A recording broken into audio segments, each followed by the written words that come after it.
Ari, obrigada, é muito legal ter você aqui com a gente, bolsista do Viva, da primeira bolsa Stop by Cat. Estou feliz que você está aqui com a gente também. Obrigada, Lara.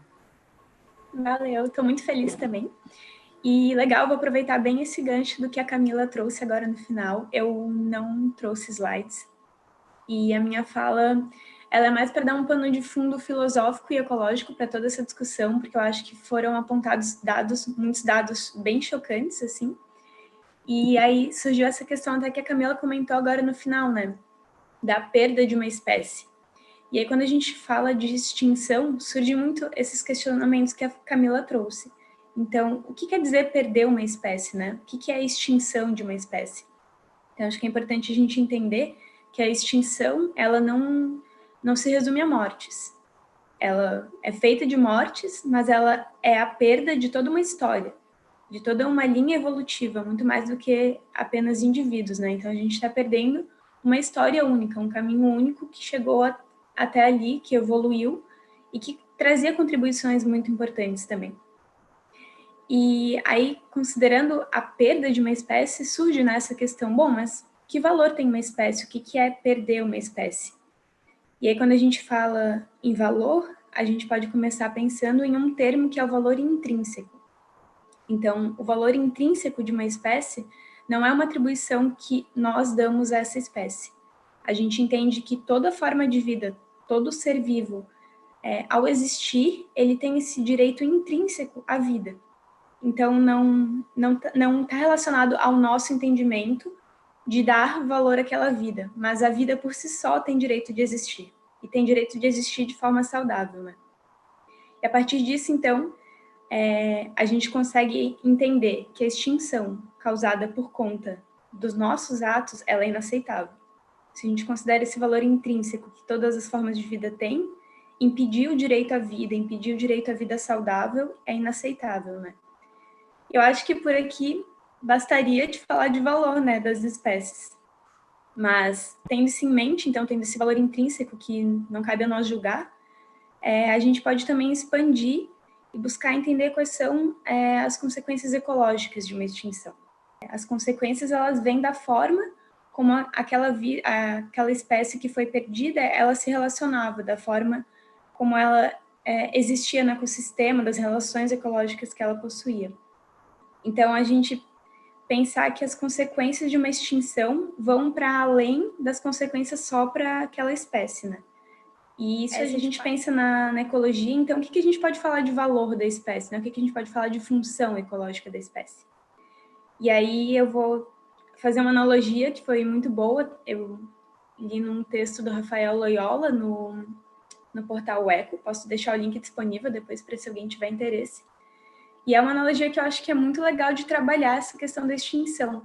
Então, aquele joguinho dos palitinhos, não sei se todo mundo conhece, mas que a gente empilha palitinhos assim, e a gente vai retirando as varetinhas com o objetivo de não desmoronar tudo, né? Então, vamos pensar que esses palitinhos são espécies e que essa estrutura é todo o nosso ecossistema ali funcionando. Então, eu posso, com muito cuidado, tirar um palitinho e aquela estrutura não vai instantaneamente desabar. Mas aí, primeiro que eu não deveria poder tirar esse palitinho, se a gente considera o valor intrínseco. E se eu retiro esse palitinho, por mais que a estrutura não desabe na hora, ela com certeza está mais frágil. E, dependendo do palitinho que eu tiro, ela desmorona na hora. Então, a gente pode trazer essa analogia para pensar os valores ecológicos, as funções ecológicas que as espécies têm. Não que isso vá justificar uma extinção, mas tem alguns palitinhos que no momento em que a gente tira, pode não desabar tudo imediatamente. Só que a gente vai ter, por exemplo, menor diversidade genética para lidar com danos ambientais. A gente vai ter menor resistência para resistir aos danos ambientais. E aí, quando a gente fala de espécies, por exemplo, que são espécies predadoras de topo, como é o caso da toninha. A toninha, apesar de super fofa, ela é uma predadora de topo, né? Então, ela é um palitinho que é muito importante em segurar toda aquela estrutura. E além do direito que ela tem de existir de forma saudável, ela também, então, tem essas muitas relações que ela desempenha enquanto está viva, que ajudam a segurar toda essa estrutura, né? E a toninha é um caso bem emblemático, né, quando a gente fala da pesca acidental, porque é um dos golfinhos, uma das espécies de golfinho mais ameaçadas do mundo. E a principal causa de morte desses animais é a captura acidental e malhe em apetrechos de pesca, né? E o pior é que os animais, no caso da toninha, os animais que mais morrem são juvenis, são os indivíduos jovens, porque eles ainda não têm bem desenvolvido o senso de perceber o ambiente, que é o que a gente chama de ecolocalização. Esses indivíduos juvenis, eles ainda não têm essa capacidade tão desenvolvida. Então, são os que mais ficam presos em redes, por exemplo. Então, a gente está tirando a vida de um ser que nem teve a possibilidade ainda, daí ecologicamente pensando, de contribuir com mais indivíduos para aquela população. Então, além de não deixar mais um indivíduo para aquela população, aquele ser vai ser retirado.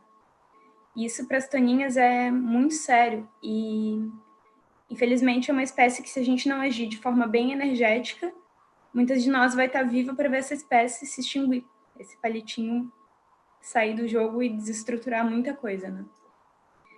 E, além das toninhas, a gente tem também muitas importantes vítimas da captura acidental, que também desempenham esses papéis estruturadores muito importantes, como os tubarões, as tartarugas. Então, das 5 espécies que a gente tem de tartaruga no Brasil, e das 6 espécies que a gente tem de albatroz que sobrevoam nossas águas, todas estão em algum grau de ameaça.